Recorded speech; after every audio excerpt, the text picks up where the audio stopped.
Shalom, brothers and sisters in Christ. Happy Sunday. Good to see you again. And let's bow our heads before we enter our service for this morning, for today, wherever you are. And let's bring our hearts and open our hearts for Jesus Christ. Let's bow our heads. Heavenly Father, we thank you, Lord, for today. We thank you, Lord, for, again, the opportunity that you have given to each one of us to approach your presence, O Lord, to bow before your throne. And we want to give all of our best of our praises and worship because you are a good God and you are a wonderful God. Lord, lead our service from beginning until the end. And may your name and your name only, and your name alone, Jesus Christ, be lifted up. Thank you, Jesus. We open this service in the name of the Father, the Son, and the Holy Spirit. Hallelujah. In the name of Jesus we pray. Amen. Hallelujah. Praise to the Lord.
so will I.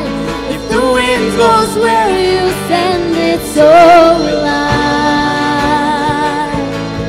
If the rocks cry out in silence, so will I. If the sum of all our praises still falls short,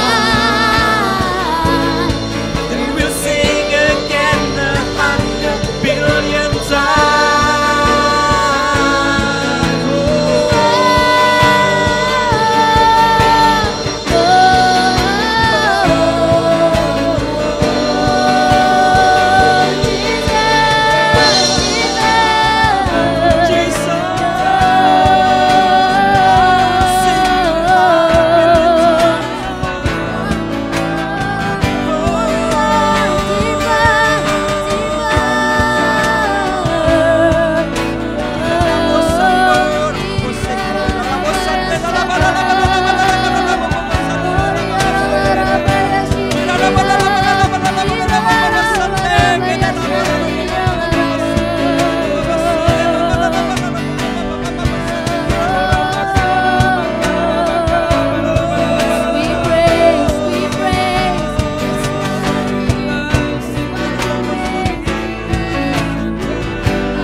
Salvation, you chased down my heart through all of my failure and pride.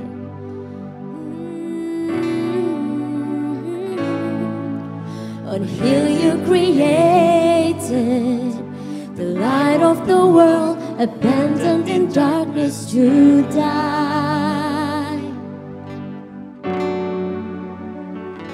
And as you speak, 100 billion failures disappear. Where you lost your life, so I can find it here. If you left the grave behind you, so will I. I can see your heart in everything you've done.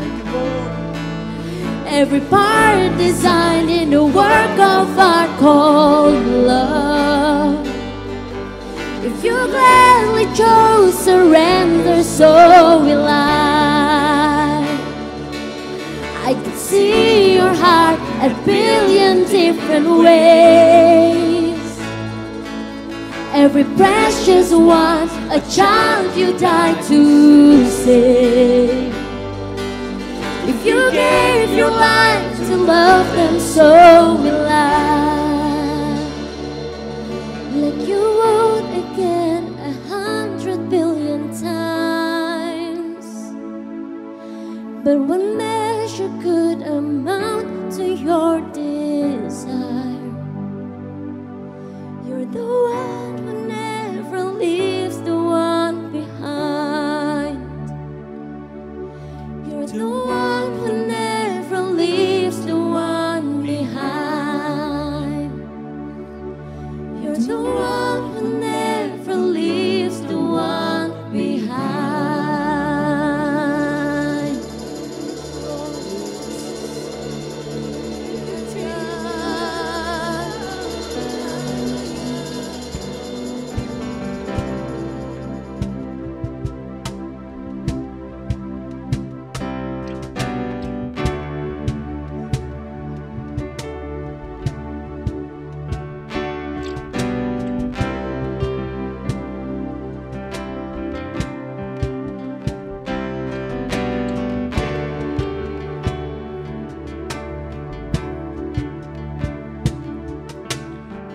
My world is shaking and the storm is breaking.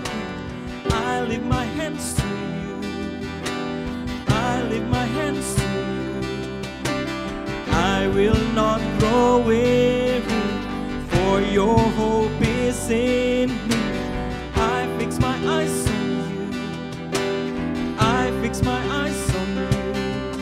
Your faithfulness casts away my fears.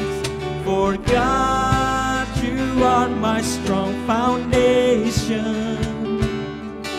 Now I will stand and have my peace. For God, your grace is everlasting. God, you are beside me, always there to lead me.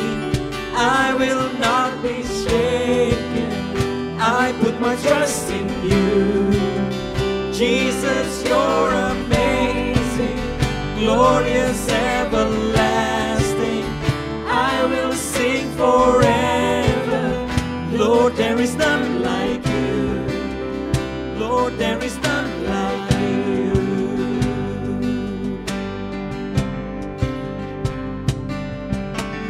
When my world is shaking and the storm is breaking, I lift my hands to you. I lift my hands to you. I will not grow weary, for your hope is in me. I fix my eyes on you. I fix my eyes on you. Your faithfulness casts away my fears. For God, you are my strong foundation. Now I will stand and have my peace. For God, your grace is everlasting. God, you are beside me, always there to lead me. I will not be shaken. I put my trust in you. Jesus, you're amazing, glorious, everlasting. I will sing forever. Lord, there is none like you. God, you are. God, you are beside me, always there to lead me. I will not be shaken. I put my trust in you. Jesus, you're amazing, glorious, everlasting. I will sing forever. Lord, there is none like you. Lord, there is none like you. Oh, Lord, there is none like you. Lord, there is none like you.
There is no one like you.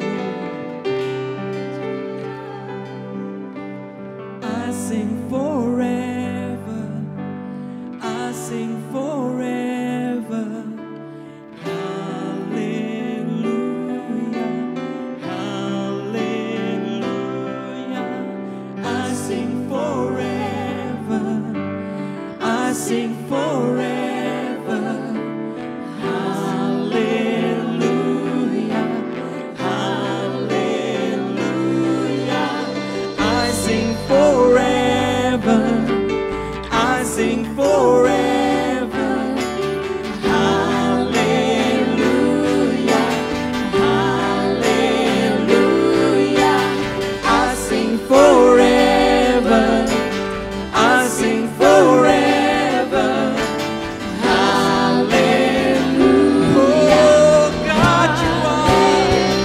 you are beside me, always there to lead me.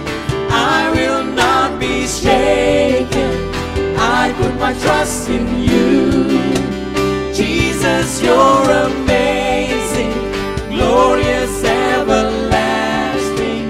I will sing forever. Lord, there is none like you. Lord, there is none like you. God, you are beside me, always there to lead me. I will not be shaken. I put my trust in you. Jesus, you're amazing, glorious, everlasting. I will sing forever. Oh, God, you are beside me, always there to lead me. I will not be shaken. I put my trust in you. Jesus, you're amazing, glorious, everlasting. I will sing forever. Lord, there is none like you. Lord, there is none like you. Oh,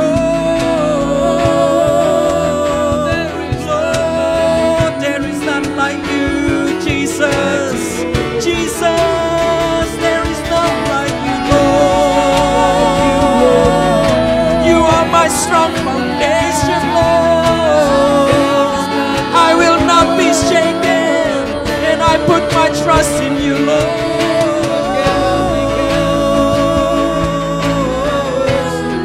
Come on, church, let's worship the Lord. Worship His name. Hallelujah, hallelujah. Soak us in your presence, oh Lord. We need you, Lord. Hallelujah. Come on, raise your hand, church, and sing with me. Oh God, I worship you. Oh God, I worship you. Be glorified and magnified. Oh God, I worship you. One more time with all your heart. Oh God, we worship you. Oh God, we worship you. Be glorified and magnified. Oh God, we worship you. One more time, oh God. Oh God, we worship you. Oh God, we worship you. Oh, be glorified and be glorified. Be glorified and magnified. Be glorified and magnified. Oh God, we worship you.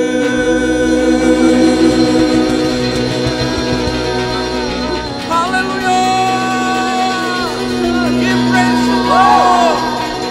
King of kings, Lord of lords, Jesus Christ. We lift you up high, Lord. Hosanna to your name. Hallelujah.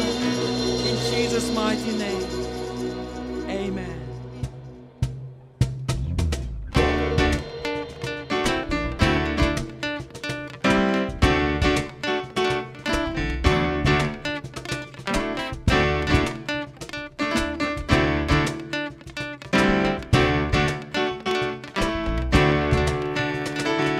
Enter his gates with thanksgiving. Come into his courts with praise. Enter His presence rejoicing, singing great and mighty is His name. Praise Him with the sound of the trumpet, praise Him with timbrel and harp. Let every creature in heaven and earth lift the sound of praise, sing with all their hearts, for the Lord is good, for the Lord is good, for the Lord is good, and His mercy endures forever. For the Lord is good, for the Lord is good, for the Lord is good, and His mercies endures forever. Jesus the Son is exalted, Maker of everything. Come now and bow down before Him. Lift your hands in praise, lift your voice to sing. For the Lord is good, for the Lord is good, for the Lord is good, and His mercy endures forever. For the Lord is good, for the Lord is good, for the Lord is good, and His mercy endures forever. For the Lord is good, for the Lord is good, and His mercy endures forever. I want everyone on TV, everywhere, from every places that you join in this service, I want you to lift up your thumb like this and sing again with me. For the Lord is good, for the Lord is good, for the Lord is good, and His mercy endures forever. Sing with your heart. For the Lord is good, for the Lord is good, for the Lord is good, and His mercy endures forever. For the Lord is good, for the Lord is good, and His mercy endures forever. For the Lord is good, for the Lord is good, and His mercy endures forever. Hallelujah. You are a good, good God. Hallelujah. Amen. Okay, brothers and sisters, this is the very joyful moment for us to bring our offering. You may bring your offering, your tithe, and everything that you like to present it to our Lord Jesus Christ. And before we give our offering, let we pray. And then after that, we are going to declare our declarations. Abba Father, we thank you, Lord, for all the blessings that you've given to us and all the protection, all the things that you have given to us. And now, Lord, as our thankful to you, we like to bring our offering. We bring our tithe, our gift, and everything that we can bring to you as our thankful to you. In the name of Jesus. And we are going to declare also the offering, Lord, and we believe that the blessing of the Lord, it will be poured out in our life. Thank you. In the name of Jesus, we pray. Amen. Okay, ladies and gentlemen, that we now declare our offering. Okay? 1, 2, 3. When we bring our offering, we believe that the gates of heavens are open and the blessing of the Lord are poured out. I have a better business, jobs, and educations. Profit, bonus, and asset will be multiplied. God will bring old and new customer to me. All bills will be paid off, and I own a house on earth and in heaven, receiving gifts, surprises, and reward. A soulmate will be given to those who are single. There is no barren person in our midst, and families living in harmony. All enemies, sickness, and loss will be rebuked from our lives, families, jobs, and our business. This is the time to give the offering in the name of Jesus. Hallelujah. Amen.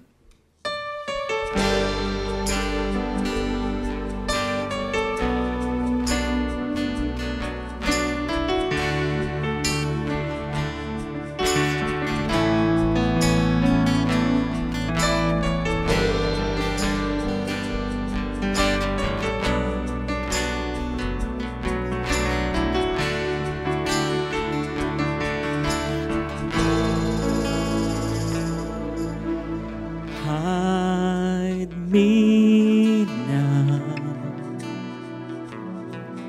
under your wings. Cover me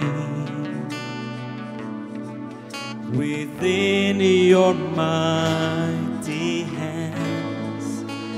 When the oceans rise and thunders roar, I will soar with you above the storm.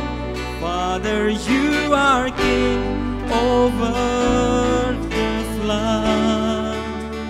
I will be still, know you are God.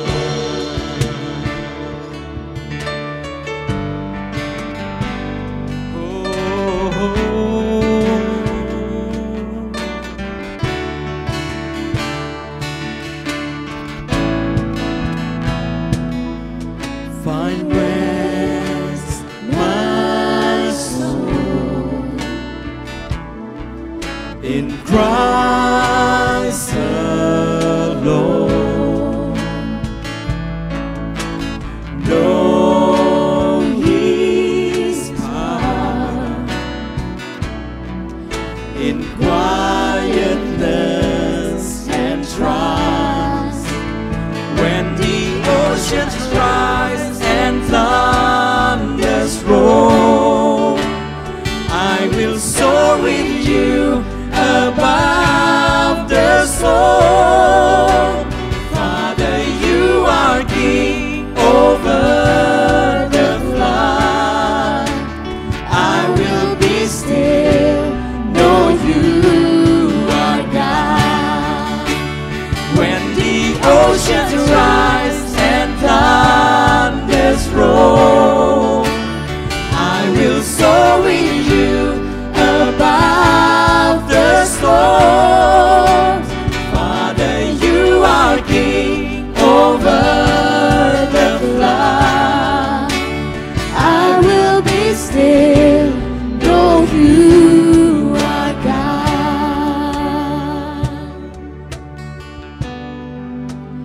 When the oceans rise and thunders roll, I will soar with you above the storms. Father, you are king over the flood. I will be still, know you are God. When the oceans rise, when the oceans rise and thunders roll, I will soar with you above the storm. Father, you are king over the flood. I will be still, know you are God. When the oceans rise and thunders roll, I will soar with you above the storm. Father, you are king over the flood. I will be still, know you are God. I will be still, know you are God. I will be still, know you are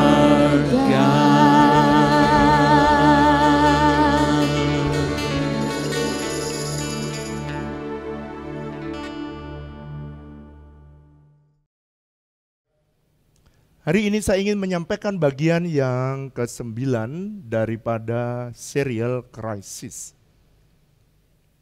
Saya beri judul Wise and Faithful Servant. Pak, bagian ini akan cerita tentang apa? Ini persiapan semua tentang kedatangan Tuhan. Sebab saya pengen jemaat semua mempersiapkan diri untuk menyambut kedatangan Tuhan. Saudara perhatikan ya, saya akan selalu mulai 1 menit pertama dengan menjelaskan kepada saudara tentang peta zaman. Sebenarnya bumi dan segala isinya ada di dalam kekekalan sama seperti di sorga sebelum manusia jatuh di dalam dosa. Setelah manusia jatuh di dalam dosa dimulailah perjanjian lama, dan karena kasih Allah maka Kristus turun di muka bumi dan dimulai perjanjian baru.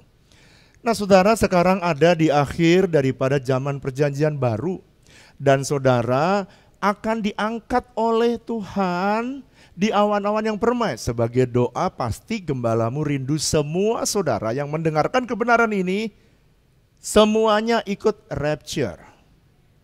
Sebab kenapa harus ikut rapture Pak? Sebab di atas ada perkawinan anak domba. Dan di bawah maka 3,5 tahun. Kenapa sih Pak dibikin 3,5 tahun, 3,5 tahun? Kenapa nggak langsung 7 tahun?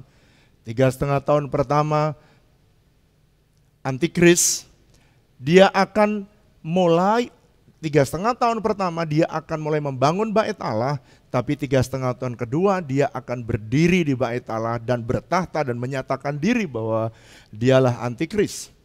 Nah saudara perhatikan ini.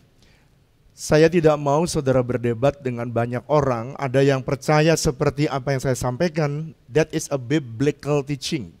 Kebenaran yang berbasis kepada kebenaran firman Tuhan. Tetapi ada yang percaya juga di 3,5 tahun yang pertama atau middle, disebutnya nanti rapture-nya di middle. Ada juga yang berkata bahwa saya akan rapture di post, mau sebelumnya, mau middle, mau post, saudara tidak usah berdebat. Tapi saya berdoa saudara diangkat oleh Tuhan dan menikmati pesta kawin anak domba. Kalau yang middle, nanti pada waktu dia diangkat di middle misalnya, ternyata pesta kawin anak domba sudah ditutup. Dan dia berkata, Yesus aku mau ikut. Yesus bilang gini, aku tidak mengenal kamu. Kan ngeri saudara. Lebih baik saudara ngikuti apa yang firman Tuhan katakan. Oke? Nah di dalam Wahyu pasal 4 ayat 1, saudara akan mendengar bunyi sangkakala, Wahyu 4 ayat 1. Dan waktu saudara mendengar bunyi sangkakala, saudara juga akan mendengar suara Tuhan. Yesus berkata, naiklah kemari, itu yang dilihat oleh Yohanes. Dan kemudian nanti kita akan bersama dengan Tuhan Yesus datang kedua kali di bumi. Kalau ini datang 2 kali Yesus di awan perjanjian. Jadi ada 2 kali Yesus datang di muka bumi. Pertama, dia datang di awan-awan. Yang kedua, dia datang menjejakkan kakinya di muka bumi. Untuk apa saudara? Untuk memulai kerajaan 1000 tahun. Dan nanti setelah kerajaan 1000 tahun ada penghakiman yang terakhir, PT. Dan kemudian bumi akan dihancurkan dan Tuhan akan membuat bumi yang baru, Yerusalem baru, tempat untuk saudara dan saya di tempat yang baru. Itulah tempat di mana para raja-raja akan memerintah di fase yang ketiga. Baiklah, hari ini saya ingin membaca firman Tuhan. Bagian dari Matius pasal 24 dan Matius pasal 25 adalah pengajaran Yesus mempersiapkan tentang kedatangan dia kali kedua. Dua pasal dari Matius pasal 24 dan 25, Yesus mengajarkan setiap perikop adalah persiapan saudara supaya saudara semua bisa diangkat. Saya mau jelaskan ini. Kalau saudara dipanggil Tuhan sebelum Yesus datang kali kedua, syaratnya lebih mudah saudara. Asal saudara percaya Yesus dan saudara mati percaya Yesus, saudara dijamin Tuhan akan masuk di dalam pengangkatan kalau mati. Tetapi saudara yang hidup, kalau saudara membaca Matius pasal 24 dan 25, ternyata yang hidup mempunyai beberapa persyaratan yang harus diikutinya. Makanya saudara kemarin saya menyampaikan dalam 2 Tesalonika pasal pertama ayat 8 dan 9 ada 3 golongan. Pertama, waktu Yesus datang dia menghakimi orang yang gak percaya. 2, ada orang yang percaya Saya sampaikan pada saudara, ini mungkin gadis bodoh yang orang Kristen pergi ke gereja karena mereka menantikan Tuhan. Tetapi dia tidak persiapan, makanya dia ditinggal. Tetapi kalau saudara membaca Wahyu pasal 6, dia setelah melihat antikris, dia tidak mau diberi tanda dan dia tetap percaya kepada Yesus, maka dia mati di tengah kesengsaraan dan nanti dia akan bangkit bersama-sama bersama dengan kita pada waktu nanti kita akan menikmati pesta datang pada kerajaan 1000 tahun. Saudara perhatikan, sekarang yang bagian yang ketiga adalah orang-orang yang mempersiapkan diri. Saya mau menyiapkan saudara supaya jadi jemaat yang ketiga, yakni orang yang mempersiapkan diri sebelum kedatangan Tuhan kali yang kedua. Mari saudara, saya ingin membaca bersama sekarang perikop. Saya hari ini ingin menyampaikan 3 perikop sekaligus, sebab supaya irit waktunya ya. Yakni Matius pasal 24 ayat 45 sampai 51, ini base dari apa yang saya ingin sampaikan. Dan saya juga akan membaca Matius pasal 25 tentang perumpamaan talenta. Dan saya akan membaca sekali lagi Matius pasal 21 tentang perumpamaan penggarap anggur. Saya baca bagian ini, ayat yang ke-45 sampai 51. Siapakah hamba yang setia dan bijaksana yang diangkat oleh tuannya atas orang-orangnya untuk memberikan mereka makanan pada waktunya?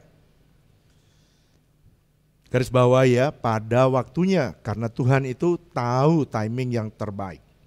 Berbahagialah hamba yang didapati tuannya melakukan tugasnya itu. Ketika tuannya itu datang, aku berkata kepadamu sesungguhnya Tuhan itu akan mengangkat dia, perhatikan, menjadi pengawas segala miliknya. Wow, ada upgrade, ada promosi. Akan tetapi apabila hamba itu jahat, tadi hamba yang baik, kalau jahat dan berkata di dalam hatinya Tuanku tidak datang-datang, lalu ia mulai memukul hamba-hamba lain dan makan minum bersamaan dengan pemabok-pemabok, maka Tuhan hamba itu akan datang pada hari yang tidak disangkakannya dan pada saat yang tidak diketahuinya, dan ia akan membunuh dia. Nih saudara, kejam sekali toh, ngeri sekali, dan membuat dia senasib dengan orang-orang munafik. Dan di sanalah akan terdapat ratapan dan kertak gigi. Saudara, di dalam perikop ini, saudara perhatikan ayat yang ke-51. Dan dia akan membunuh dia dan membuat dia senasib dengan orang munafik. Kenapa saudara? Jadi ada orang munafik golongan yang pertama nih. Ya. Tetapi ada orang yang kedua dan ketiga ini diberi peringatan. Kamu, ya dua ini ya. Kamu harus mempersiapkan diri, sebelum aku datang kamu harus menjadi hamba yang baik. Nah sekarang perhatikan, kalau kemarin saya berbicara tentang gadis yang bijaksana dan gadis yang bodoh, sekarang Matius pasal 24 ayat 45 sampai 51 ada 2 macam hamba di dalam perikop ini. Hamba yang baik dan hamba yang jahat. Oke? Kira-kira nih menurut saya semua sudah jadi hamba Tuhan. Jadi kira-kira golongan 2 dan ketiga nih kalau dalam 2 Tesalonika pasal pertama ayat yang ke-8 sampai ayat 10. Kalau saya berkata begini, saya berdoa walaupun Yesus berkata yang baik 50%, yang jahat 50%, itu sebenarnya supaya saudara berjaga-jaga. Itu bukan nubuatan, ini untuk sebuah peringatan. Tapi kalau saya mau mengingatkan saudara supaya semua menjadi hamba Tuhan yang baik. Supaya semua ikut rapture. Yang setuju katakan, Pak, apa kualifikasinya hamba yang baik? Di dalam perikop yang baru saja kita baca, hamba yang baik adalah hamba yang setia. Bilang sama saya, setia. Yang kedua, bijaksana. Setia sama siapa Pak? Ya sama suami, sama istri harus setia. Kalau sama istri sama suami aja nggak setia, mana mungkin bisa bilang setia kepada Tuhan? Ya. Gimana kalau mulai sekarang kita mulai mengasihi anak kita, mengasihi istri kita dan setia kepada istri atau suami pada masa muda kita. Bijaksana. Jadi kalau begitu Pak, saya mulai ya. Apa sih Pak setia itu? Sebab saya pengen jadi hamba yang baik. Setia. Apa sih Pak setia? Setia itu artinya melakukan tugas dengan benar, bukan hanya cuma satu, dalam kurun waktu yang panjang. Kalau saudara melakukan yang benar dalam waktu pendek namanya baik. Tetapi saudara kategorinya setia, berarti saudara benar dalam waktu panjang. Ada seorang hamba Tuhan, namanya Rick Warren. Dia berkata begini, faithful servant never retire. Seorang hamba yang setia, dia nggak pernah pensiun dari panggilannya. You can retire from career, but you will never retire from serving God. Hamba Tuhan itu nggak pernah berhenti dari melayani Tuhan. Itu sebabnya saya sudah setting hati saya. Saya bersama dengan istri saya akan melayani Tuhan. Jabatan bisa diganti, tapi melayani Tuhan harus sampai akhir hidup kita. Yang setuju katakan, oke. Oleh karena itu, Tuhan pengen yang kita setia, nomor satu. Nomor dua, bijaksana. Apa itu bijaksana, Pak? Bijaksana adalah melakukan segala sesuatu dengan pertimbangan Tuhan sebagai pemilik segala sesuatu. Dia pemilik yang akan mempercayakan kepada saudara apa saja resources, posisi, keuangan, jabatan, karunia, apalagi resources yang ada di sekitar saudara. Kalau lawannya bijaksana apa Pak? Bijaksini. Saudara nggak pernah dengar ya? Bijaksini itu artinya melakukan segala sesuatu yang saudara dipercayakan, baik itu waktu, baik itu karunia, baik itu uang, baik itu talenta, karunia-karunia Tuhan dalam hidup saudara, tapi pertimbangannya bukan pertimbangan Tuhan sebagai pemilik, tetapi pertimbangannya dari saudara sebagai pengelola. Itu namanya bijaksini. Nah, saudara, di dalam ayat yang ke-45, siapakah hamba yang setia dan bijaksana yang diangkat oleh tuannya atas orang-orangnya? Apa sih salah satu tugasnya? Semua hamba-hambanya diberikan karunia, diberikan talenta, supaya mereka memberi makan. Saudara, saya mau memberikan saudara arti memberi makan. Siapa sih Pak hamba yang baik, yang mengikuti pertimbangan Tuhan yang empunya sebagai pemilik? Memberi makan itu artinya saudara belajar memenuhi kebutuhan-kebutuhan dari orang yang ada di sekitar kita. Ingat ya, saudara perhatikan, lihat saya ke depan. Setelah nulis, lihat saya. Saudara, pohon mangga, dia diberikan benih untuk bisa menghasilkan buah mangga. Supaya buah mangga bisa dinikmati oleh orang di sekitarnya. Kalau pohon mangga ini menghasilkan buah, maka dia akan dirawat, dibersihkan, disiram, dipupuk. Tapi kalau udah dipupuk, udah dibersihkan, tidak menghasilkan buah, Yesus bilang kan dipotong. Itu sebabnya kalau saudara pengen masuk kategori yang ketiga nih, memang persyaratan untuk rapture lebih berat daripada orang yang kedua. Kalau percaya Yesus lalu mati sebelum Yesus datang, saudara pasti ikut dalam pengangkatan kloter pertama. Tapi kalau saudara masih hidup, saudara mesti mengikuti persyaratan yang ketiga. Pak, saya bagaimana bisa tahu memberi makan, memenuhi kebutuhan orang di sekitar saya? Kalau saudara lihat ada orang yang kanan kiri, ada orang yang bodoh, maka saudara yang dipanggil Tuhan di pilar pendidikan, saudara memenuhi kebutuhan mereka. Kalau saudara lihat ada keluarga yang bertengkar dan hancur, maka saudara lihat kebutuhan dan Anda belajar memenuhi. Dan kalau itu panggilan saudara, maka saudara berada di pilar family. Itu sebabnya jemaat yang ada di pilar family jangan pernah berhenti sampai Yesus datang. Karena saudara, persoalan dari semua hamba-hamba yang jahat ini, semuanya mereka di awalnya bagus, tetapi dia tidak setia sampai akhir. Sekarang ada jemaat di pilar family yang menolong keluarga-keluarga yang lagi stres melihat anak-anaknya yang kecil ini. Lalu mereka mengajari dengan membuat situs rumah belajar. Saudara yang punya anak kecil-kecil, ya saudara bisa klik di IG rumah belajar. Kemarin cucu saya dikasih satu set itu dan melihat, wow, dia senang sekali dan dia bertumbuh. Kenapa? Karena dia memang diberikan karunia dan diberikan talenta untuk memenuhi kebutuhan. Saya mau beritahu semua saudara harus menggunakan karunia dan talenta yang Tuhan beri, potensi yang Tuhan beri untuk memberi makan atau memenuhi kebutuhan orang yang memerlukan di sekitar saudara. Kalau ada orang yang lapar, maka pilar sosial yang harus memberi makan. Kalau ada orang yang ada acara-acara besar, semua orang pengen lihat ada pagelaran. Maka orang yang di pilar art and entertain, mereka yang memenuhi kebutuhan. Jangan orang pilar sosial main drama, pulang semua jemaatnya saudara. Ada orang yang pengen waktu acara besar, pengen ada nyanyi dengan suara yang bagus. Kayak kemarin di tengah pandemi ada VB Choir yang bisa nyanyi suaranya keren dan semua orang berdecak karena dia diberikan suara yang bagus tujuannya untuk memenuhi kebutuhan. Anda jangan pernah Anda membiarkan karunia yang Tuhan beri biasa. Anak-anak di Avoda dia menggunakan karunia dan talentanya untuk memenuhi pilar art and entertain. Saudara nanti saudara membaca, pada waktu saya ada di Israel, saya bersama dengan rombongan membaca kitab Rut pasal 1 ayat pertama sampai ayat ke-6.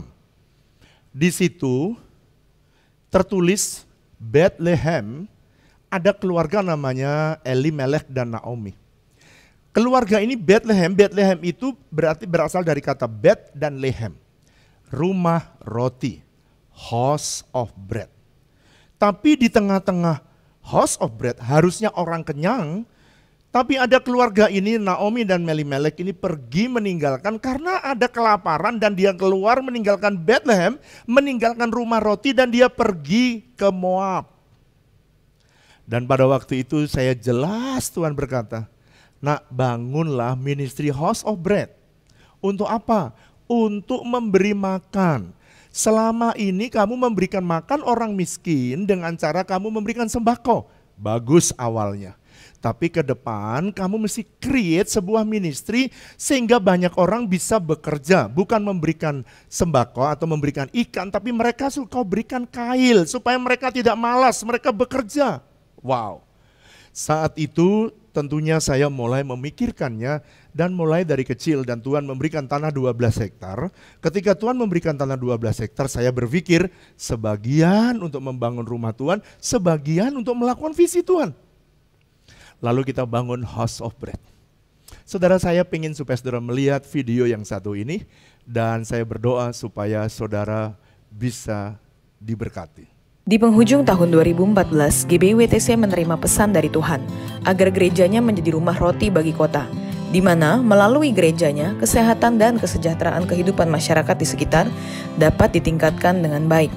Pada tahun 2015, House of Bread mulai dioperasikan di atas lahan seluas 4,4 hektar, yang pada gilirannya menjadi unit usaha yang bergerak di bidang pertanian terintegrasi. Saudara, saya ada di greenhouse yang ke-6, kita sekarang udah ada 9 greenhouse. Diawali dengan sebuah visi untuk memberikan makan kepada orang yang susah, orang miskin, orang yang belum beruntung. Dimulai dengan kita memberikan kepada mereka lapangan pekerjaan, tidak memberikan lagi ikan, tapi memberikan kail. Sehingga mereka bisa bekerja dan mereka bisa mendapatkan makanan. Saudara, sekarang greenhouse sudah berkembang dan menjadi skala industri sekarang ya. Karena ada 9 greenhouse. Oleh karena itu saya berharap nomor 1, jemaat dapat prioritas pertama itu dapatkan sayur yang sehat dan bersih. Bukan hanya bersih tapi sehat. Bebas pestisida, dan ini yang saya rindukan supaya saudara bebas dari jantung, bebas dari penyakit pembuluh darah, ya, tekanan darah tinggi, dan sehat. Dan kalau saudara sehat, saudara bisa banyak berbuat sesuatu untuk Tuhan.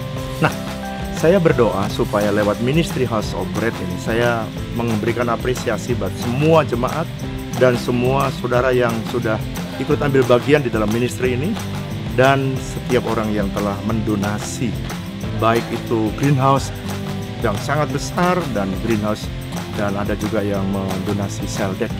pralon, dan sebagainya. Jadi ini banyak taburan dari jemaat WTC, dan saya percaya ini hanya untuk kemuliaan nama Tuhan. Tuhan Yesus memberkati. Adapun sistem pertanian yang digunakan adalah sistem hidroponik, aquaponik, dan organik dengan tanah. Dengan penggunaan sistem tersebut, tanaman yang dihasilkan pun menjadi lebih segar, bersih, dan sehat karena bebas dari pestisida atau bahan kimia berbahaya lainnya. Di samping itu, tanaman sayuran HOB pun telah melewati uji analisis produk dari badan resmi yang terpercaya, sehingga dapat dipastikan tanaman sayuran yang sampai ke tangan konsumen telah terjaga dengan baik kualitasnya.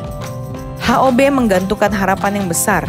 Apa yang telah dan tengah mereka kerjakan pada akhirnya dapat membawa perubahan besar bagi kota. Karena sejatinya, kesejahteraan kota adalah target utama pelayanan ini. Itu sebabnya HOB tidak akan berhenti sampai apa yang Tuhan percayakan dan kehendaki tergenapi dengan sempurna sesuai rencananya. Tuhan Yesus memberkati.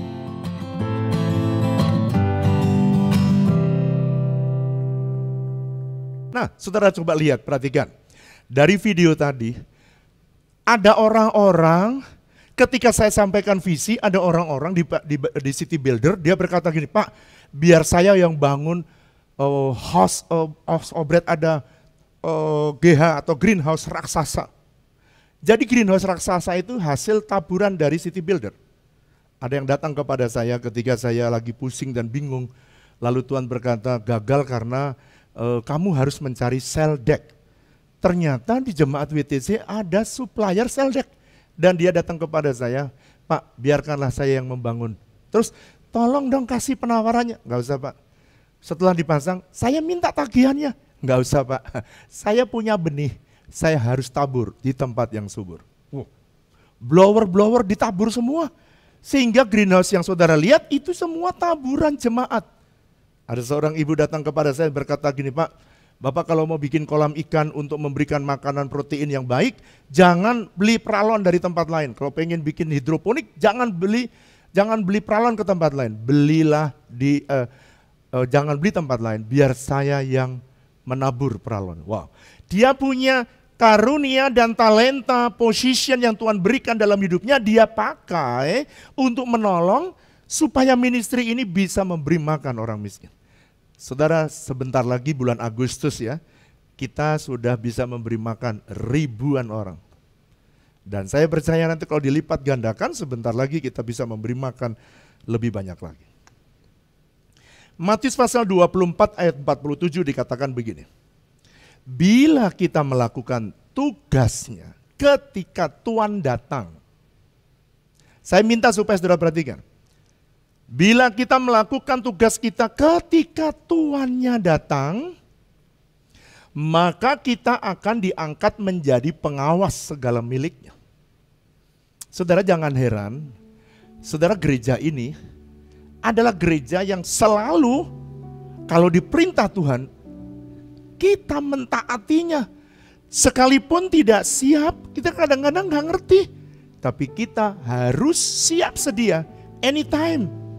Saya mau ceritakan saudara, kapan sih Tuhan datang? Kenapa hamba yang bodoh tadi akhirnya dia memukul-mukul dan ikut pemabuk?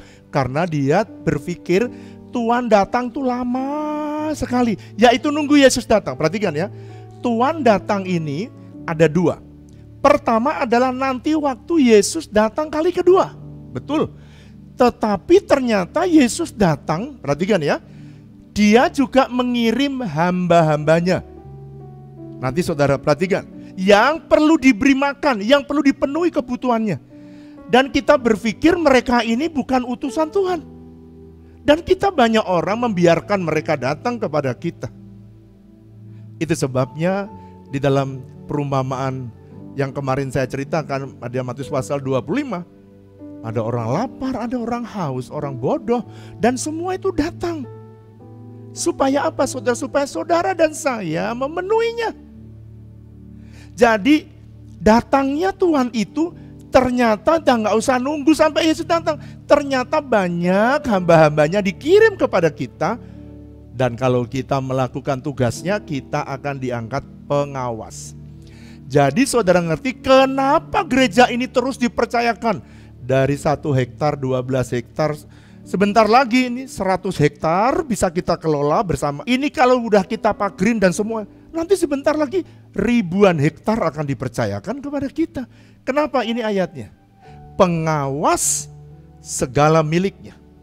Oleh karena itu, saudara yang bisa dipercaya oleh Tuhan, Tuhan akan membawa kita menjadi pengawas. Pada waktu Matius pasal 25 ayat 33 sampai 41, ketika Tuhan berkata kepada domba-dombanya dan orang yang hamba Tuhan yang baik ini, Tuhan berkata, ketika aku lapar kamu memberi makan, ketika aku telanjang kamu memberi aku pakaian. Maka dia berkata, ini kapan Tuhan datang tuh kapan? Perhatikan ya, kapan Tuhan datang? Tuhan datang itu ternyata, pertama memang Tuhan itu nanti waktu Yesus datang kedua kali. Yang kedua, semua yang memerlukan talenta karunia saudara yang datang kepadamu, itulah Tuhanmu sedang datang. So Tuhanmu datang bisa anytime. Tuhanmu bisa datang tahun 2020, 2021, Tuhanmu itu selalu datang setiap tahun. Dan itu sebabnya gereja ini kenapa menyelesaikan semua persoalan. Karena gereja ini diberi panggilan oleh Tuhan untuk solve all the problem in the city. Saudara, orang-orang yang kalau saudara membaca di dalam Matius pasal 25 tentang talenta, maka orang yang punya 2 talenta dan yang punya 5 talenta, dia melipat gandakannya. Ini bicara pilar bisnis ya. Dia tidak menyimpan tapi dia melipat gandakannya. Waktu dia melipat gandakannya, Tuhan berkata gini, kamu hambaku yang baik dan setia. Oleh karena itu jangan cuma sekali, 2 kali menolong orang. Justru saya sedang berpikir kalau HOB ini bisa dikembangkan menjadi besar, berarti kita diberi kemampuan oleh Tuhan mengawasi semua harta miliknya Tuhan dan bisa memberi makan lebih banyak orang di kota ini. Jadi bukan lagi objeknya bukan kita, tapi kita hanya jadi pengawas. Bilang sama saya, pengawas. John MacArthur dia berkata gini, all Christian are good steward. Everything we have is on loan from the Lord, entrusted to us for a while to use in serving God. Semua yang saudara miliki itu sebenarnya adalah pinjaman saja, saudara jadi pengawas saja. Untuk apa? Untuk sementara. Bilang sama saya, sementara melayani Tuhan, memakainya. Fase 1. Saudara dengarkan ya, kalau Anda melayani Tuhan di fase 1, saudara pasti akan menjadi raja melayani Tuhan di fase kedua dan fase ketiga. Nah, banyak orang, kenapa hamba-hamba yang jahat? Selalu kalau saudara baca, kenapa dia kumpul sama pemabok-pemabok, ayat 49, karena ini alasannya, Tuhan selalu menunjukkan setiap perikop dengan ayat ini. Tuanku tidak datang-datang, Gadis Bijaksana juga begitu, kenapa dia? Karena alasannya karena tuannya, mempelainya tidak datang-datang. Padahal saudara kedatangan sang tuan, kedatangan sang mempelai itu anytime dia datang. Siapa? Orang-orang yang diutusnya. Jadi sekarang pertanyaan saya, kapan tuannya itu datang? Kapan Pak? Ada orang berkata dia pikir tuannya datang itu nanti. Saudara saya pengen baca 1 perikop lagi. Wow, ini keren banget. Dan saya pengen 3 perikop ini saya mau gabung bersama-sama untuk kasih saudara understanding. Mari baca Matius pasal 21 supaya saudara bisa ngerti Pak, tafsiran Bapak tadi itu benar apa tidak ya. Mari baca. Saudara, ini perumpamaan kebun anggur ya, perumpamaan. Dengarkanlah ayat 33. Dengarkanlah suatu perumpamaan yang lain, adalah seorang tuan tanah membuka kebun anggur. Perhatikan ya, membuka kebun anggur dan menanami pagar sekelilingnya, pagar dikasih. Ia menggali lubang, perhatikan. Kenapa dia menggali lubang tempat memeras anggur? Karena dia yakin pasti ada buahnya. Dengarkan ini ya. Ini namanya tuan penyewa, memberi penyewaan orang-orang istimewa. Karena apa? Biasanya kalau orang nyewa tanah ya tanah los disewa. Ini enggak, dikasih pagar, luar biasa. Tanam anggur. Yang ketiga, dia dikasih bak untuk memeras anggur. Kenapa dikasih bak? Dia yakin semua saudara yang dikasih karunia dan talenta pasti berbuah. Mari bilang sama saya, semua kita yang diberikan karunia dan talenta, Tuhan yakin pasti, kurang keras, pasti berbuah. Itu sebabnya dikasih bak pemeras anggur. Dan setelah dikasih bak pemeras anggur, coba lihat. Kemudian ia ia menggali lubang tempat memeras anggur dan mendirikan menara jaga. Wow, di dalam kebun itu supaya nggak ada pencuri datang. Oke, hebat sekali. Setelah semua lengkap, kemudian ia menyewakan kebun itu kepada penggarap-penggarap lalu berangkat. Ini bicara Tuhan serahkan kepada saudara kebun anggur. Apa itu pekerjaan saudara? Kalau saya, pelayanan saya. Saudara, pelayanan saudara. Keluarga saudara, itu semua kebun anggur. Coba siapkan ya, perhatikan. Tanahnya disewakan. Bukan sawah, bukan tanah aja. Pohon anggur disiapkan, lubangnya disiapkan, pagernya dibikin. Lalu kemudian yang terakhir menara jaga. Ini Tuhan extraordinary. Tuhan juga sudah memberikan kepada saudara yang terbaik. Dia mati bagi saudara. Dia mengampuni dosa-dosa saudara. Tuhan memberikan karunia. Dia memberikan talenta kepada saudara. Dan dia yakin Anda pasti bisa berbuah. Tapi ada yang ngeri. Ada yang ngeri saudara. Coba baca, mari baca. Ayat 34-35. Supaya saudara ngerti apa yang saya bicara. Ketika hampir tiba musim petik, perhatikan, Tuhan itu ngerti waktunya pada waktunya. Ketika hampir tiba musim petik, ia menyuruh hamba-hambanya, perhatikan, kepada penggarap-penggarap itu untuk menerima hasil yang menjadi bagiannya. Perhatikan ya, kadang-kadang Tuhan mengirimkan hamba-hambanya datang. Orang-orangnya Tuhan datang, itu maksudnya dalam Matius pasal 25, apa saja yang kamu lakukan untuk orang yang diperlukan memenuhi kebutuhannya itu, maka kamu lakukan untuk hamba, untuk tuannya. Jadi Tuhan memang sengaja, bilang sama saya, sengaja mengirim orang-orang, hamba-hambanya yang membutuhkan hasil dari karunia dan talenta yang saudara miliki. Sekarang saya tanya, kenapa gereja ini dibikin besar? Tuhan punya maksud. Kenapa Tuhan memberkati saudara? Ya Tuhan punya maksud.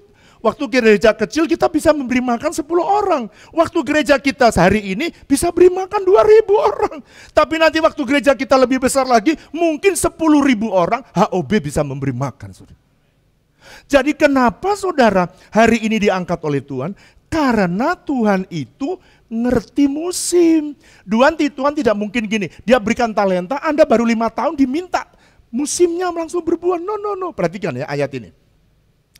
Ketika hampir tiba musim petik, dikirimnyalah hambanya. Tuhan tahu waktu. Perhatikan, Tuhan ini ngerti. Saudara kalau saudara belum waktunya, nggak mungkin dikirimin orang. Tuhan tahu waktunya kapan seharusnya kita menghasilkan buah. Dia tahu. Dia tahu kapan WTC diperas buahnya. Dia tahu siapa saudara yang dipercayakan Tuhan, baik itu kedudukan, harta, kepandaian, kecerdasan, hikmat. Semua datang dari Tuhan dan Tuhan tahu kapan saudara mesti berbagi buahmu dalam hidup saudara. Jadi, ini perhatikan, sebagai bukti Tuhan mengirim hambanya, orang-orang ini siapa sih Pak? Orang ini adalah orang yang harus kita layani dan dia ini butuh buah dari panggilan Tuhan yang Tuhan berikan dalam hidup kita. Jadi saudara kalau ada orang yang memerlukan, saudara jangan berkata ini brengsek, jangan bilang gitu dong. Jangan. Bukan hanya jemaat, ini pendeta, saya pernah khotbah itu.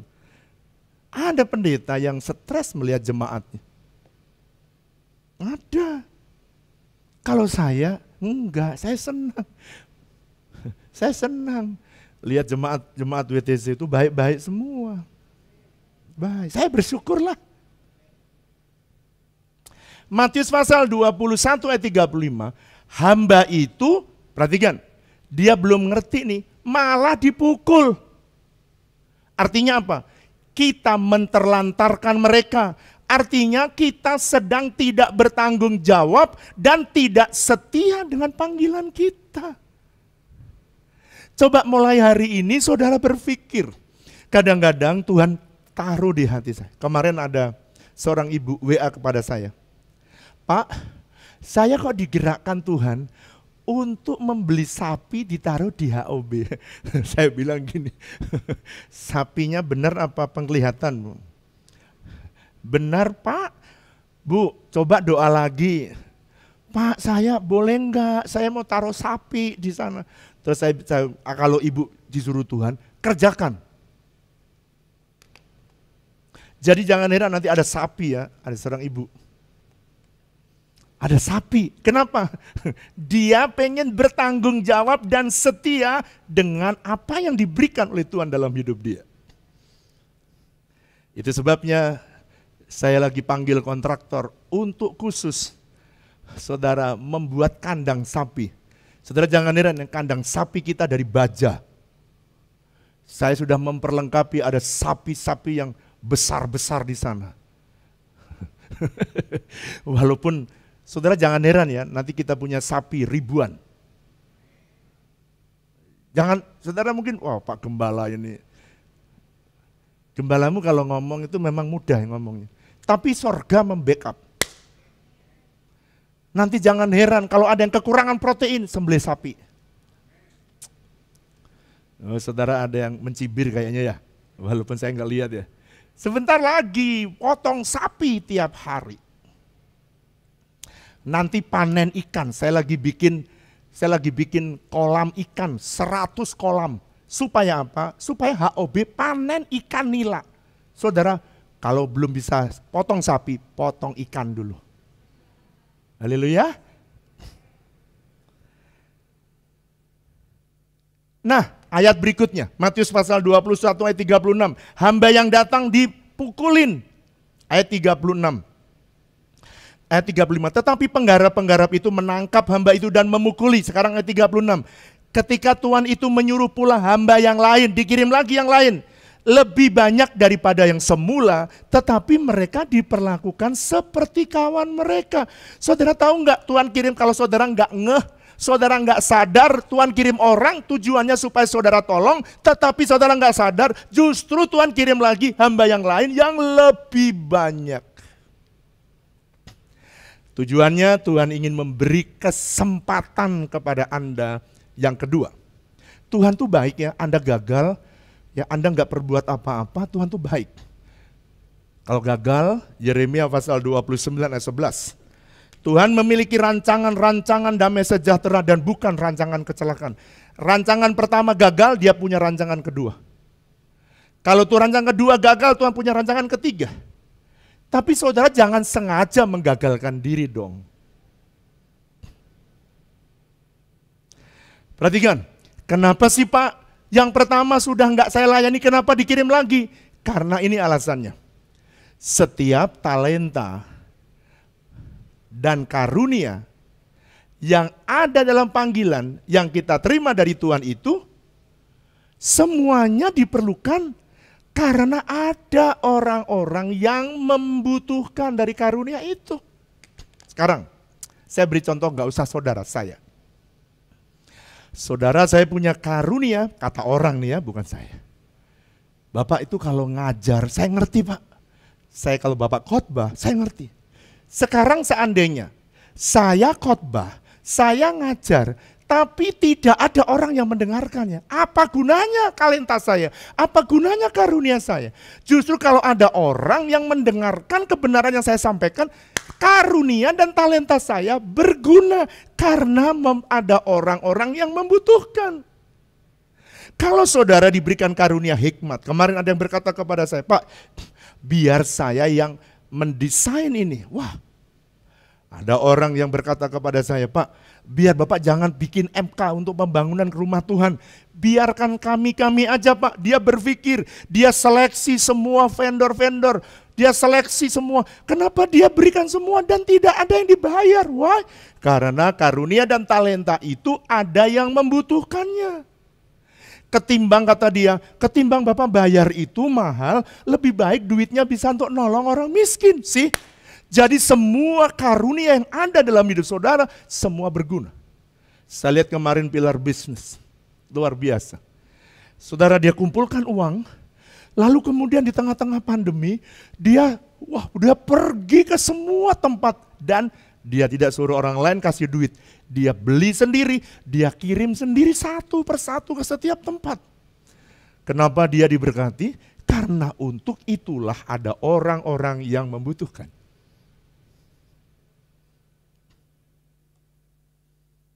Mother Teresa, dia berkata begini, we are all God's children. So it is important to share His gift. Do not worry about why the problem exists in the world. Just respond to people's need. Kalau saudara lihat persoalan yang ada dalam dunia ini, jangan takut, jangan khawatir. Justru kita ini anak-anak Tuhan, justru harus memberikan respon dengan cara memenuhi kebutuhan orang-orang yang ada di sekitar kita. It's really biblical. Jadi saudara, Tuhan itu secara terus-menerus mengirim orang-orang kepadamu yang membutuhkan buah dari karunia dan talenta yang Anda miliki. Saya berdoa supaya tidak ada seorang pun yang Anda salah. Dan Anda tidak berbuat sesuatu sebelum Yesus datang kali kedua yang real.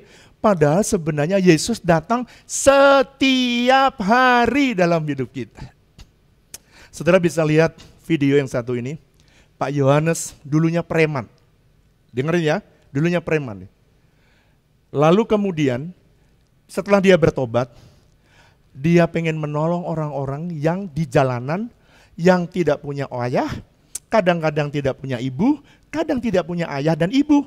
Kadang-kadang mereka yang terlantar di bawah kolong jembatan. Dan dia rawat, supaya dia tahu jangan jadi preman. Sekarang saudara dia merawat dari 2, 3, 4, 5. Sekarang mungkin ada lebih dari 40 orang mereka rawat. Saudara lihat video ini. Di tahun 1991, melalui pengalamannya di masa lalu, Tuhan memanggil Bapak Yohanes dan Ibu Ice untuk merawat anak-anak yang terlantar dan menyelesaikan masalah yang ada di kota. Dimulai dari 4 orang anak terlantar yang berasal dari Kalimantan, keluarga ini terus setia menjalankan panggilannya. Walau hanya tersedia tempat huni yang merupakan bekas tempat untuk memelihara kambing. Tuhan terus menambah-nambahkan jumlah anak di panti asuhan Beriku Hati. Dari anak-anak yang sekarat dan terbaring di rumah sakit, terlantar di jalanan, ataupun dibuang oleh orang tua mereka. Saya di jalanan mabok, ngelem, terus saya tidur di bawah tol. Saya terima kasih banget dengan papi yang di sini sama mami yang di sini. Karena mereka sudah berusaha ngerawat aku di sini. Kemampuannya yang terbatas tidak menyurutkan semangat untuk tetap setia pada panggilan yang Tuhan berikan. Akhirnya, Tuhan mengirimkan Ibu Albin dan Kersel Graha Bintaro yang dipimpin oleh Bapak Puji untuk bergabung dan turut ikut menanggung beban dan panggilan untuk merawat anak-anak asuh dengan sumber daya yang mereka miliki, sehingga panti asuhan ini dapat terus berkembang. 8 tahun yang lalu Tuhan mempertemukan kami dengan keluarga Pak Yohanes, Ibu Ice, beserta seluruh anak-anak yang ada di dalam pelayanan Ibu Ice, yaitu di dalam panti Kasih Bapa. Pada waktu itu Bu Albin mengajak kita-kita yang terhimpun dalam Kersel untuk saling mensupport, sehingga pada waktu kita sempat mengumpulkan tempat tidur yang ala kadarnya lah, maksudnya bukan tempat tidur yang sangat baru tetapi yang memang masih bisa dipakai. Juga kita mengumpulkan beras dan Indomie yang sempat terkumpul sehingga kita serahkan. Disitulah mulai kita ada perkenalan antara Kersel dan Panti Asuhan Beriku Hati. Lebih dari 20 tahun telah berlalu, kesetiaan mereka telah teruji. Kini, banyak anak asuhnya telah berkarya bagi bangsa. Telah lahir di antara mereka seorang perawat, dokter gigi, marinir, dan menoreh prestasi di perguruan tinggi terkemuka di Indonesia. Saat ini, Panti Asuhan Beriku Hati dipercayakan Tuhan untuk mengelola sebuah gedung dengan fasilitas lengkap, meliputi aula, tempat bermain, taman, serta puluhan kamar yang baik yang dibangun di atas tanah seluas 1 hektar. Kami semakin menemukan jati diri kami di dalam Tuhan. Jadi kami semakin bangga kami punya Tuhan. Walaupun saya punya latar belakang yang buruk, tetapi dari buruk itulah yang Tuhan ubah. Saudara juga ikut menyaksikan bagaimana Allah kita hebat yang melakukan semua perbuatan yang luar biasa. Bapak Wiryo Hadi memimpin langsung acara peresmian gedung megah ini. Acara ini dihadiri oleh seluruh pihak yang mendukung panti asuhan ini, seperti FPMI, Kersel Geraha Bintaro, dan lainnya. Destiny ilahi adalah jalan hidup yang Tuhan sudah desain sebelum kita ada. Pas seseorang menemukan tujuan, menemukan panggilan hidupnya, tidak mungkin hidup saudara bisa bahagia. Sebab sekali pandanganmu silau kepada apa yang kelihatan, kau keluar dari jalurnya Tuhan. Dan engkau tidak melihat Tuhan yang tidak kelihatan lagi, yang sanggup melakukan jauh lebih besar dari ini. Panti Asuhan Beriku Hati yang dahulu dengan segala keterbatasannya konsisten bergerak menjadi berkat bagi bangsa, sekarang telah menjadi panti asuhan besar dengan fasilitas lengkap dan juga manajemen yang baik yang didukung oleh mereka yang telah berpengalaman di bidangnya masing-masing. Hal ini membuktikan bahwa semua orang diberikan kesempatan yang sama oleh Tuhan untuk menjadi bagian dalam membangun kerajaannya dengan sumber daya dan kemampuan masing-masing yang sudah Tuhan berikan bagi kita, asalkan kita setia dan tetap teguh berjalan dalam panggilannya bagi kita. Thank you for everything. Saudara, Matius pasal 21 ayat 41 Alkitab tulis gini, kalau kita tidak melakukan setiap panggilan Tuhan dalam hidup kita, mari baca ayat ini. Apa sih yang Tuhan katakan? Mari ayat 41. Saya harus menyampaikan kepada saudara berulang-ulang supaya saudara waktu Tuhan datang, saya pengen saudara masuk kategori orang yang ketiga, yakni orang yang akan memuliakan Tuhan karena Anda siap. Mari baca ayat 41 dengan suara keras. Ayat 40 saya mulai. Maka apabila Tuhan kebun anggur itu datang, apakah yang akan dilakukannya dengan penggarap-penggarap itu? Kata mereka kepadanya, ia akan membinasakan orang-orang yang jahat itu, dan kebun anggurnya akan diserahkan, disewakan kepada penggarap-penggarap lain, dan akan menyerahkan hasilnya kepada dia pada waktunya. Wow, lihat. Ini diulang berulang kali ya, coba lihat saya ke depan. Di perikop Matius 21, yang tidak memberikan buah akan dibinasakan. Wih, ini bagian satu jadi diikutkan, yang dua ini jadi ikut satu. Oke? Perumpamaan talenta, yang satu talenta tadi, dia bukan mencuri talentanya, enggak, tinggal satu talenta. Masih utuh, tapi enggak dikembangkan, enggak dipakai, enggak ada hasil. Tuhan kasih karunia talenta, Tuhan mau supaya Anda berbuah. Dan buah dari hasil setiap pohon tidak pernah dimakan pohon. Jadi kalau saudara berhasil itu pasti ada bagian yang harus dinikmati orang lain. Buah saudara harus dinikmati oleh orang yang ada di sekitar saudara. Nah, kemudian perikop pasal 24, ada hamba yang jahat dan hamba yang baik. Yang baik diangkat tuannya untuk menjadi pengawas segala miliknya. Jadi saudara, siapa yang setia dalam perkara kecil, Tuhan akan tambahkan kesetiaan. Jadi kalau tambah besar jangan sombong. Tambah besar artinya saudara harus berbuah lebih besar. Sebab hamba yang jahat, Tuhan bilang gini, aku akan membinasakan sebab mereka kumpul dengan pemabok-pemabok. Ngeri sekali. Matius 21 dan 41, kalau tidak melakukannya dengan setia panggilan Tuhan, maka Tuhan akan memberikan pelayanan itu kepada orang lain. Saudara pasti sudah pernah melihat, ada orang yang melayani tiba-tiba diganti dengan orang lain. Siapa dia? Dia yang menghasilkan buah pada waktunya. Saya berdoa supaya semua jemaat berbuahlah sebelum Yesus datang kedua kali. Berbuah buat Tuhan. Billy Graham dia berkata begini, success in God's eyes is a faithfulness to His calling. Saudara, sukses yang sejati di mata Tuhan itu kalau kita setia pada panggilan kita, menggunakan karunia dan talenta kita untuk memenuhi kebutuhan orang di sekitar kita. Saudara, saya ingin saudara kembali pada perikop yang kita baca, Matius pasal 24 ayat 49 kembali. Dengan sengaja saya mempercepat serial ini supaya saya bisa pindah kepada serial berikutnya. Matius 24, mari baca bersama dengan saya.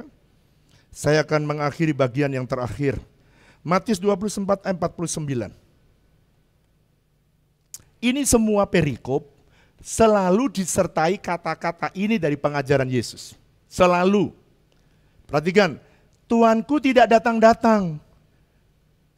Ini hamba yang jahat ya. Lalu ia memukul-mukul hamba lain. Makan minum bersama pemabok-pemabok. Saya lanjutkan. Maka Tuhan hamba itu akan datang hari yang tidak disangkanya dan pada saat yang tidak diketahuinya.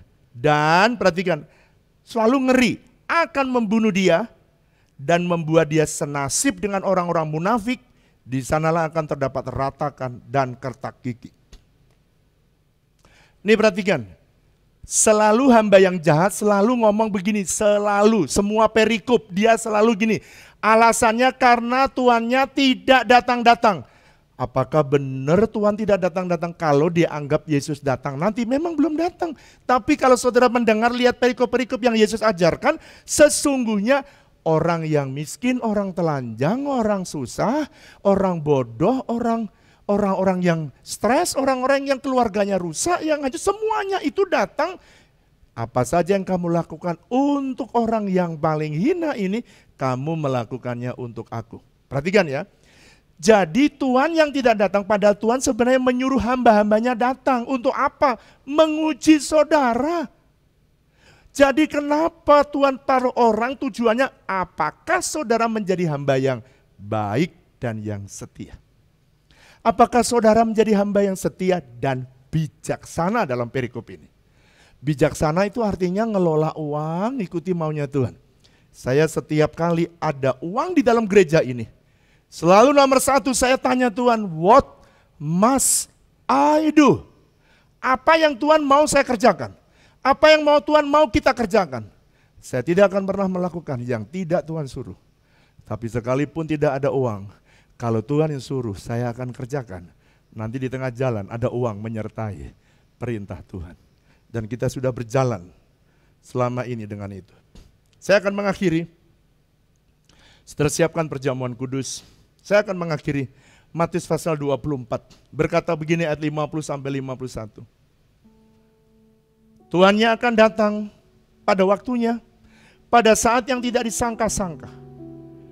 Kalau orang yang peka, setiap kali ada hambanya yang disuruh datang, dia layani, maka dia peka. Tapi orang yang tidak tahu, ayat ini berkata, pada saat yang tidak disangka. Buat saudara orang yang nomor 3 ini, kedatangan Yesus itu memang Anda ready, Anda siap. Sehingga saudara itu menanti dengan happy, bukan takut. Gak usah dengar cerita antikris. Kedatangan Yesus yang akan disertai dengan antikris bagi mereka yang tidak setia, tapi bagimu belajar menderita sekarang. Menderita bagi dirimu dan menyenangkan sesuai dengan keinginan Tuhan. Tidak akan membunuh dan tuannya akan membunuh dia senasib dengan orang yang munafik, sebab di sanalah terdapat ratap dan kertak gigi. Saudara, saya berdoa kalau ada orang di sekitar saudara dan Anda digerakkan melihat Saya bangga sih, saya senang sekali. Saya senang sekali. Setiap kali ada visi yang Tuhan berikan, selalu ada orang yang mengambil. Ini bagian saya, Pak. Kemarin saya berkata, Tuhan, kalau memang Tuhan ingin memberikan makan sehat buat kota ini, berarti aku mesti memperluas, bukan di 12 hektar. Mungkin di tanah 100 hektar itu. Baru saya ngomong tanah gereja 40 hektar, langsung mau saya pagerin, mungkin 2 tahun. Tapi ada orang yang berkata, Pak, tidak usah gereja membayar, bayar aja tukangnya. Bahannya biar saya yang nabur semuanya. Sebab terlalu besar uang gereja harus keluar untuk pemagaran itu. Thank you, Lord Jesus. Thank you. Beloved, we are now about to take part in the Holy Communion. We are thanking God because He's been faithful to you and to us all. And now we are going to take part in this Holy Communion. We are doing this in remembrance of Jesus Christ, of His love towards mankind. He died for you and for me. Now maybe you would like to take some bread or crackers for the bread that you will take, also maybe some color liquid, as we are going to take the cup also in this Holy Communion. Hallelujah. But let us pray first. Father God, we thank you for today, that we can do this again in remembrance of you. We know how great is your love towards each and every one of us. Thank you, Lord, for the cross. Thank you, Lord, for the blood shed for us. Thank you for the body broken for each and every one of us. Thank you, Jesus. Lord, I pray as we are taking part in this Holy Communion, you would touch and heal us. Even healing shall happen. Restoration shall happen while we are taking part in this Holy Communion. Touch us, Lord, in Jesus' mighty name. Beloved saints of God, let us take a moment now to reflect on the love of God. Let us do this in the right manner, with the right heart. Come and be at peace with God. As we are remembering His love, His sacrifice, come and be at peace with others also. And can be at peace with yourself. If God reminds you of things you thought or said or did in the past, be at peace with God. Be at peace with others. And maybe things that we have said and done that we regret so much that we cannot forgive ourselves. If Jesus has forgiven you, you can also forgive yourself. Be at peace with yourself. Father God, I pray you would heal your children wherever we are at the moment. We are taking part in this Holy Communion, believing that the blood of Jesus has washed away our sins. That by your stripes we are already healed. Thank you, Lord. We are ready for the healing, for the restoration. Hallelujah. For I have received of the Lord that which I also deliver unto you, that the Lord Jesus Christ on the same night in which He was betrayed took the bread. Let us lift up the bread high to Him. And when He had given thanks, He broke it and said, "Take, eat. This is my body, which is broken for you. Do this in remembrance of me." Beloved saints of God, isn't the bread that we broke and partake is our fellowship and communion with the body of Christ Jesus? Amen. Let's take it in Jesus' name. Hallelujah. Thank you, Lord Jesus. Thank you, Lord. Thank you, Lord. Let us lift up now high the cup unto Him. Hallelujah. In the same manner, Jesus also took up after supper, saying, "This cup is the new covenant in my blood. Do this as often as you drink it in remembrance of me." Beloved saints of God, isn't this cup upon which we give thanks is our fellowship and communion with the blood of Christ Jesus? Amen. Let's drink it in Jesus' name. Hallelujah. Hallelujah. Give him thanks. Hallelujah. Thank you, Lord. Thank you, Father God. Thank you, Holy Spirit. Thank you. We believe as we are taking part in this Holy Communion, the blood of Jesus make us whole again. The blood of Jesus heals us all again. Thank you, Lord. I pray for your children, wherever we are at the moment. I pray for every husband and wife, every parent and child. I pray for every family. Bless them, Lord. Protect them, Lord. Keep them. Anoint them. Restore them. Bring healings, blessings to your children. Thank you, Lord. We believe we have received the blessings, the restoration, the healing from heaven through this Holy Communion. Thank you, God. Thank you, Lord. Lift up your hands, beloved, and receive the blessings. May the grace and abundant blessings from our Father in heaven, in the name of Jesus Christ, our Lord, our Savior, our faithful friend, intimate fellowship with the Holy Spirit be with you and your loved ones today until Jesus Christ comes again, even throughout eternity, forever and ever. In Jesus' mighty name. And all the people of God say, Amen. Amen. God bless you, beloved. Happy Sunday and see you again. Hallelujah. Amen.